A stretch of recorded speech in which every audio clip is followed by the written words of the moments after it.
Muy buenas noches, mis amados hermanos. Que Dios me los bendiga muy grandemente. Estamos una vez más aquí para comunicarles lo que Dios tiene ya preparado para nuestras vidas, para las cosas que pasaron, las que son y las que serán. Hoy me es grato hablarles a ustedes en el nombre del Señor Jesucristo acerca de la iglesia de Sardis. Una iglesia quizás en el siglo mediano o en los años, digamos, los 1517, después de un siglo y medio después de Cristo, como la iglesia se había casi extinguido por completo. Una iglesia que representa una denominación reformada, donde empiezan las reformas, donde empieza la iglesia una vez más a tener ese avivamiento. En este tiempo todavía no lo tenían el avivamiento, pero estaba comenzando un despertar en la iglesia cristiana, en la iglesia de Sardis. Tanto que uno de los que primero empezaron a rebelarse y a ser protestantes fueron muchos en aquel pasado, como Martín Lutero y otros ahí, que aunque Martín Lutero no fue cristiano, siempre fue católico, pero se rebeló contra el mismo gobierno papal por algunas cosas que no representaban a la sana doctrina. Y fue una rebelión tremenda que muchos siguieron también los pasos, como John Wesley y otros más ahí. Creo de que el avivamiento ya estaba por comenzar. Por eso el Señor les habla a esta iglesia y le dice en el capítulo 3, verso 1 de Apocalipsis, el Señor les dice: y escribe al ángel de la iglesia que está en Sardis, el que tiene los 7 espíritus de Dios y las 7 estrellas. Dice estas cosas: yo conozco tus obras, que tienes nombre de que vives y estás muerto.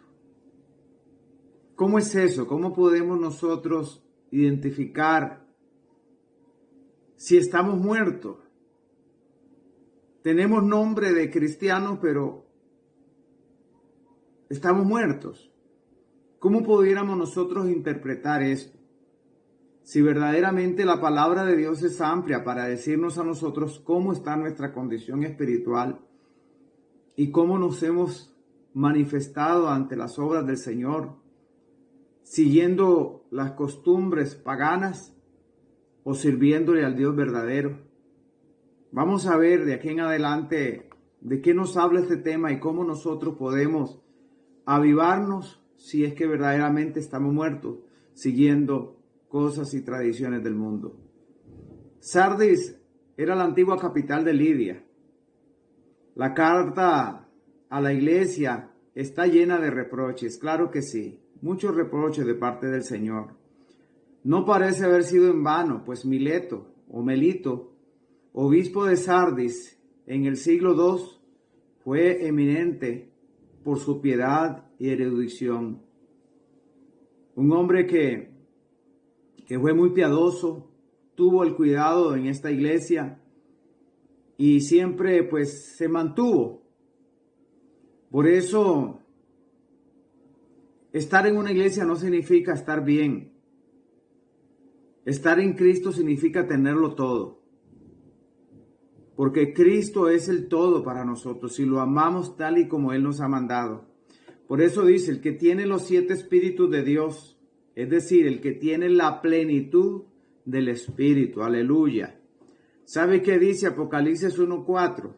¿A dónde se pueden identificar los 7 espíritus? ¿Qué son los 7 espíritus? Dice Apocalipsis 1:4, Juan, a las 7 iglesias que están en Asia. Gracia a vosotros y paz de aquel que es y que era y el que ha de venir, de los 7 espíritus que están delante del trono. Primeramente por ahí, los 7 espíritus lo menciona muchas veces el Apocalipsis. En el 4:5 dice lo siguiente: y del trono salían relámpagos y truenos y voces, y había 7 lámparas de fuego que estaban ardiendo delante del trono, la cual son los 7 espíritus de Dios. Y esto lo vamos a analizar. En el capítulo 5 de Apocalipsis dice: miré, y he aquí en medio del trono de los 4 animales, y en medio de los ancianos estaba un cordero en pie, como uno que hubiera sido inmolado, que tenía 7 cuernos y 7 ojos, que son los 7 espíritus de Dios enviados a toda la tierra. ¿Qué quiere representar esto? Significa que Dios lo llena todo. Él lo tiene todo, lo mira todo. No hay nada oculto debajo del sol en el que nosotros vivimos. No hay nada oculto. Ni aún en los astros, ni aún en las estrellas, Dios todo lo tiene descubierto. Porque ¿sabes qué es lo más importante? Te voy a dar una referencia. Zacarías 3:9 dice: porque he aquí aquella piedra que puse delante de Josué, sobre el cual una piedra hay 7 ojos. He aquí que yo esculpiré su escultura, dice Jehová de los ejércitos, y quitaré el pecado de la tierra en aquel día. ¿Por qué una escultura sobre una roca? ¿Por qué 7 ojos? ¿Qué representan estos 7 ojos? Es lo mismo que estaba hablando Apocalipsis. En el 4:10 de Zacarías dice: porque los que menospreciaron el día de los pequeños principios se alegrarán y verán la piedra de estaño en la mano de Zorobabel. Aquellas 7 son los ojos de Jehová extendidos por toda la tierra. Por si alguno quiere, es el versículo 4:10 de Zacarías. Dice que están extendidos sobre toda la tierra, en comparación con todas las cosas y atributos que Dios nos da. Este atributo denota el poder infinito del Espíritu para redarguir el pecado y de la profesión hueca. O sea, para sacarnos a nosotros de ese vacío y llenarnos del Espíritu Santo, para que nosotros podamos comprender cuáles son sus maravillas y cuáles son sus obras. Aleluya. Por eso dice: y a las 7 estrellas. Según Apocalipsis 1:16 dice: y el ministerio humano es el fruto de los dones del Espíritu enviado por Cristo. Claro que sí. Los que profesamos servirle a Dios somos el fruto de estas 7 estrellas. Estrellas denota resplandor y gloria, la plenitud del Espíritu y la plenitud del fulgor en Cristo forman un contraste pesado con el formalismo que reprocha a esta iglesia. Ya no había luz, no estaban iluminando, se estaba apagando la llama. Tenían nombre de que vive, pero está muerto. ¿Sabes qué dice Primera de Timoteo 5:6? Porque la que vive en delicias, viviendo está muerta. Si nosotros nos entregamos a los placeres de la vida, viviendo estamos muertos, como dice Tito 1:16. Profésanse conocer a Dios, mas con los hechos le niegan, siendo abominables y rebeldes y reprobados para toda buena obra. Si yo estoy en el Señor, si el Señor me está hablando de que hay algo que en mí ha muerto y que no se está ejecutando la voluntad del Señor, tendría que abrir mis ojos y pedirle al Señor: ¿a dónde está mi caída?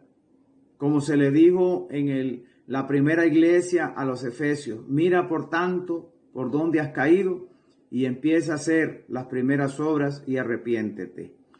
Dice en Tito 1:16: profesando conocer a Dios, mas con los hechos niegan, siendo abominables y rebeldes y reprobados para toda buena obra. Efesios 2:1 dice: y a vosotros os dio vida estando muertos. O sea que el Señor, cuando nos vio a nosotros muertos, nos dio vida. juntamente con Cristo. Por la gracia, dice, por gracia, nosotros venimos a ser salvos. Esta es la bendición del Todopoderoso sobre nuestra vida. Un hombre, o sea, una reputación. Esta es la luz que Dios nos dio para que nosotros alumbráramos en lugar oscuro. Sardis tenía la fama entre las iglesias por su vitalidad espiritual. Era incesable su vitalidad espiritual. Sin embargo, el escudriñador de los corazones, aleluya, es que Él es el que escudriña todo, que ve como ningún hombre ve, la declaró muerta. Ellos hacían todo tu trabajo, todo. Se esforzaban, tenían amor, tenían carisma. Pero ¿por qué el Señor la declara muerta? ¿Qué fue lo que pasó aquí? Que escudriñando, el escudriñamiento del propio corazón debería crear este caso entre los mejores de nosotros. La Odisea se engañaba a sí misma respecto a la verdadera condición. ¿Qué dice Efesios 3:17? Porque tú dices, yo soy rico y soy enriquecido y no tengo necesidad de ninguna cosa. Y no conoces que tú eres un descuidado, un miserable, pobre, ciego y desnudo. Pero no está escrito que ella tuviese buen nombre entre las iglesias como el que tenía Sardes. O sea que a veces nos jactamos de que estamos bien, no necesitamos de Dios, somos ricos. Tenemos oro, tenemos plata, tenemos prosperidad. Como pasan en muchas congregaciones, claro que sí. Todo lo tienen. Dinero a montón. Sus lujosos apartamentos para la adoración a Dios. Y a veces se dice, somos ricos, no tenemos necesidad, estamos bien. Pero el Señor les reprocha y les dice, no sabes que eres un pobre, ciego, desnudo. Aleluya. Qué tremendo esto, porque lo que nosotros vemos a simple vista no es lo que Dios ve, porque Dios ve con su espíritu. Dios nos enfoca la luz para que nosotros seamos avivados en el Señor. Apocalipsis 3:2 dice, despiértate y reanima lo que todavía no ha muerto. Si hay cosas en tu vida que todavía no han muerto, empieza a ver por dónde ha fallado y empieza a hacer las primeras obras. Dice, pues tus obras me parecen muy mediocres a la luz de Dios. Ay, qué tremendo lo que dice la palabra del Señor. Ahora, el Señor nos manda a ser vigilantes. Ser vigilante llega a ser lo que no eres. El vigilar nosotros vamos a llegar a un estado de conocimiento al Señor. Vigilar nuestra vida, vigilar nuestra condición. ¿Qué está fallando a nuestro espíritu? ¿Qué está tocando nuestra alma? ¿Por qué nos dormimos a la par de aquellos que están durmiendo y sentimos ese calorcito y nos pasa lo mismo que le pasaron a los discípulos cuando ellos estaban acompañando al Mesías en el monte en el monte del Getsemaní? Ahí estaban ellos luchando con un sueño que los apagaba, que luchaba para que ellos no estuvieran orando igual que el maestro. Una de las cosas muy importantes que nosotros tenemos que aclarar es que Dios tiene grandes propósitos en nuestra vida y que los propósitos de Dios es mantenernos vigilantes, siempre vigilantes. Las cosas que quedan, ¿qué era lo que quedaba de ellos? Apenas puede significar las personas, aún no muertas, pero que estaban por morir, porque había gente que no estaba muerta, pero estaban a punto también de colapsar y a morir, porque en el 3:4 denota que los poco fieles de Sardis no estaban para morir, sino en pleno vigor. O sea, había gente que estaba luchando, otros estaban completamente en el romance del sueño, pero aquí había algunos que estaban vigilando, pero Dios le habla a toda la iglesia en particular, porque aquellos que debían tener alguna vida, si se les dice que confirmen las cosas que quedan. Claro que sí, algunos todavía tenían un rayito de luz que los iluminaba. Llenadas, perfectas, llenas, a pleno conocimiento y completa. Eso es lo que el Señor pide de nosotros. Pesadas en la balanza del que requiere la fe viva como motivo de las obras y halladas faltas. Qué tremendo cuando nosotros somos pesados en balanza y no llegamos a cumplir por lo menos lo más simple que Dios nos ha puesto. Ahora, delante de Dios, ¿quién se va a ocultar? ¿Quién se va a oponer? Dice, el juicio de Cristo es el juicio de Dios delante de los hombres. Sardis tenía un nombre que vives. Tantas y tan grandes son las obligaciones de los pastores, que el que cumpliese siquiera la tercera parte de ellas sería tenido por santo por los hombres. Mientras que si se contentara con eso solo, de seguro no se escaparía del juicio. Oiga, por más que luchara, por más que profesara, aún con todo esto y siendo tenido por alto con los hombres, aún le costaría llegar a tener su salvación, porque no eran perfectas las obras. La balanza estaba en su contra y no se podía.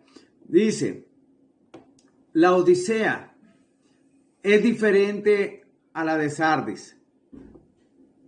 Son las 7 iglesias que estaban ahí en conjunto. La primera era una iglesia que tenía tantos enemigos como la iglesia de la Odisea. Tenía muchos enemigos, había muchos conflictos y habían grandes cosas que ellos estaban sufriendo, o sea, no podían sufrirlas. Pero ellos habían perdido su primer amor. Ellos habían perdido, ellos eran fieles, guardaban la palabra, guardaban todo. Estoy hablando de la iglesia de Éfeso, pero habían perdido su primer amor. Esta otra iglesia tenía todas las cualidades del amor, pero no eran la luz en el lugar que debían de tener. ¿Sabes qué dice la palabra de Dios? Dice, y los moradores de la tierra se regocijarán sobre ella y se alegrarán y se enviarán dones unos a otros porque estos dos profetas han atormentado, dice, a los que moran sobre la tierra. O sea que si tú no predicas la palabra como está escrita, vas a tener favores de los demás. Muchas iglesias compran al predicador.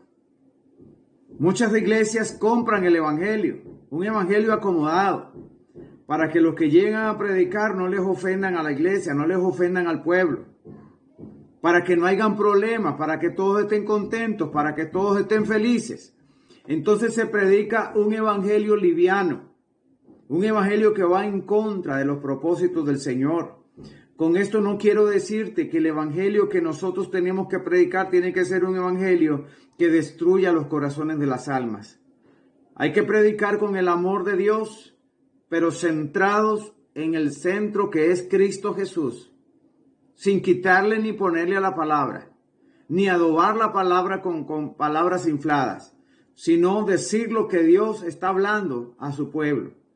Dice Apocalipsis 3:3, recuerda lo que recibiste y oíste. Ponlo en práctica y arrepiéntete, porque si no te mantienes despierto, vendré como un ladrón, sin que sepas a qué hora te sorprenderé. El ser vigilante significa, no importa la hora que sea y el tiempo que sea, predicaremos el evangelio a un solo nivel, enseñándole al mundo que Cristo todavía está ayudando a aquellos que quieren arrepentirse y que Él puede salvar a las almas. Lo que hemos recibido, ¿qué fue lo que tú recibiste? Dice Colosenses 2:6, por tanto, de la manera que habéis recibido al Señor Jesucristo, así andad en Él. O sea, no podemos acomodarnos al mundo o acomodar a Dios al mundo, porque Dios no se identifica con el mundo. Dios saca a los hombres del mundo porque el mundo no es su lugar. Aleluya. Primera Tesalonicenses 4:1 dice, resta pues, hermanos, que os rogamos y exhortamos en el Señor Jesús, que de la manera que recibisteis de nosotros, de cómo debéis andar y agradar a Dios, así abundéis más y más. Es agradar a Dios en lo que Él nos ha mandado. Las iglesias no están sufriendo hoy. Las iglesias no están predicando el evangelio. Nos hemos acomodado al mundo. Las tradiciones del mundo las hemos llevado a las iglesias para que el mundo esté contento, para que los hombres estén contentos. Pero ¿cómo estamos nosotros agradando al Señor? Timoteo 6:20 dice: resta pues que los hermanos y exhortemos en el Señor Jesús, que de la manera que recibisteis de nosotros, de cómo andar y agradar a Dios, así abundéis más y más. De lo que a Sardis se había de acordarse era, no de cuán gozosamente había recibido originalmente el mensaje evangélico, sino de cuán precioso depósito le había sido confiado al principio, de modo que no pudiera decir que no lo había recibido y oído, porque a ellos le fue encomendado la palabra, un buen depósito de parte del Señor. Por eso él dice, lo que ha recibido, pretérito, perfecto, claro que sí, y aún tienes el depósito permanente de la doctrina, a ti confiado, la palabra. Por eso dice, guárdalo, que concuerda con este sentido, guarda y observa el mandamiento que has recibido y oído. ¿Qué es lo que nosotros hemos oído del Señor? El evangelio que nos fue confiado a nosotros para hablarle. Por eso dice, oíste, lo que oíste. A saber cuándo la doctrina de Cristo te fue confiada. Con demostración del Espíritu y de poder llegó la verdad a ti, de parte que los embajadores de Cristo, con cuánto gozo y celo recibisteis al principio.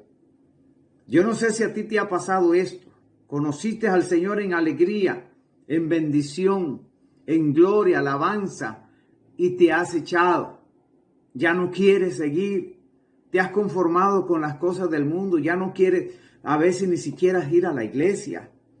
Ya no hace lo que antes hacía con agrado y de corazón. Porque el Señor dice, y si no, ¿qué pasa? Si yo no agrado a Dios. Dice, porque si no, puesto que estás amonestado, vendré en juicio especial sobre ti como iglesia, como la misma furtividad y tan inesperada como será la segunda venida visible del Señor. Aleluya. Él va a venir, hermano.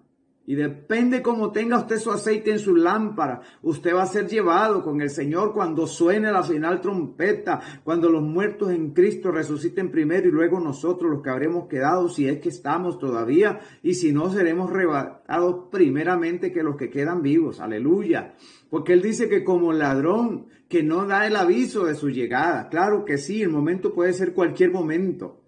Cristo aplicó el lenguaje que en su sentido pleno escribe la segunda venida para describir su venida en juicio especial sobre las iglesias y los estados como Jerusalén, según Mateo 24, siendo estos juicios especiales como arras anticipatorias de aquella última gran venida del Señor. Qué hermoso, hermano. ¿Cuántos están esperando la venida del Señor? ¿Cuánto necesitan volver a refrescarse y a calentarse en el Espíritu para seguir trabajando y haciendo lo que Dios nos mandó en esos ayunos, en esa vigilia, en esa oración, en esa permanencia? Aleluya. Apocalipsis 3:4 dice, tengo, sin embargo, los nombres de unos pocos de Sardis que no mancharon su ropa. Estos me acompañarán vestidos de blanco porque se lo merecen. Aleluya. Van a ver algunos, hermanos. Yo no sé usted cómo está, siervito, pero Dios viene a recompensar a su pueblo. Claro que sí, porque dice que ellos no han ensuciado sus vestiduras. Se han mantenido a pesar de las presiones de las cruzadas que se hicieron en aquellos tiempos, de las persecuciones a los cristianos, las muertes en las en los aserraderos, las muertes, hermanos, con clavos y con machetes y en los leones y todas esas cosas que pasaron ahí, que murieron, que no eran dignos. El mundo no era digno de ellos, aleluya. Pero perseveraron hasta los últimos tiempos y nos demostraron a nosotros que nosotros también podemos. Mas tiene, no obstante, tu apatía espiritual. Eso es lo que nos está matando. Como hijo de Dios, como iglesia de Dios, nos está matando nuestra apatía, ya no sentimos. Hay un espíritu de estupor que ha venido sobre el mundo entero y lo tiene dominado, porque a veces ya no se siente ese extracto de la palabra y ese cuidado de las cosas de Dios. Estos tenían la realidad que correspondía a su nombre, no el mero nombre de vivir, aleluya, entre los hombres, estando en efecto de muertos. La iglesia estaba muerta. Dios quiere que verdaderamente usted y yo seamos vivos. Aleluya, que estemos vivos. El Señor de la gracia no pasa por alto ningún caso excepcional de sus verdaderos santos entre los irreales. Ningún irreal va a pasar. No, tenemos que ser perfectos y cabales en la palabra del Señor. Porque ellos no habían ensuciado sus vestiduras. Se mantenían. Eso es, los vestidos de su cristiana profesión. De lo que el bautismo es el sello iniciatorio. Por lo que los candidatos al bautismo, escuchen bien, los candidatos al bautismo en la antigua iglesia se vestían de blanco, aleluya, y habían mantenido esa vestidura ya no física sino espiritual, aleluya.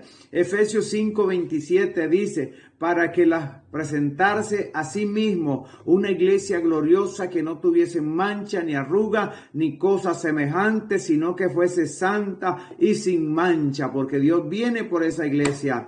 Sobre la pureza de la iglesia cuando haya de ser presentada a Cristo. Apocalipsis 19:8 dice, y les ha sido dado que se vistan de tela de lino fino, limpio, resplandeciente, porque el lino fino son las justificaciones de los santos, aleluya. El lino fino, el lino blanco, aleluya. La justicia de los santos es lo que representa del que ha de ser ataviada la iglesia y el ropaje de bodas, aleluya. Entre tanto, ella no debe enegrecer su profesión cristiana, ni ensuciar sus vestiduras, ni manchar sus vestiduras, ni arrugar sus vestiduras, aleluya. Apocalipsis 3:5 dice, el vencedor vestirá de blanco, nunca borraré su nombre del libro de la vida, sino que proclamaré su nombre delante de mi Padre y de sus ángeles, aleluya. O sea, nosotros estamos siendo vistos por los ángeles, siendo vistos por el Señor, porque Él es el que pasea entre los candelabros. Él es el que tiene los 7 espíritus de Dios y Él dice, no borraré del libro de la vida de la ciudad celestial. El que tenga oídos escuche el mensaje del Espíritu, lo que habla a la iglesia. Yo te invito, amado hermano, fuérzate, levántate de los muertos para que te alumbre Cristo. Si te has vuelto a las tradiciones del mundo y ya no correspondes al llamamiento de Dios que te dio al principio, para mí sería una bendición que usted tome decisiones, hermano, en que pueda recibir al Señor. Revolución en este mundo. El mundo no tiene nada con nosotros. Vivimos en él, pero no somos de este mundo. Creo, hermanos, que la palabra del Señor nos enseña a nosotros a despojarnos de toda tradición y cultura que nos han atado a los principios y hemos abandonado al Señor por causa de estas tradiciones. Porque muchas veces vivimos en el mundo, pensamos que somos salvos y estamos condenados por nuestra forma de ser, por nuestra forma de vivir y por no tener a Dios en cuenta en nuestra vida. Por eso dice, el que tenga oídos, escuche este mensaje. El Espíritu dice a la iglesia, y a ti te lo digo en esta hora, amado hermano, cuida, sé vigilante, no dejes morir lo que está por morir. Levántate en el nombre del Señor Jesucristo. Busca una iglesia viva. Busca una iglesia donde no tenga rudimentos humanos. Una iglesia donde verdaderamente sea confiada la palabra de Dios con claridad, con pureza. Y te vas a dar cuenta qué hermoso es servirle al Señor. Que Dios te bendiga, amado hermano. No se te olvide de inscribirte. Dios te bendiga. Pásala bien.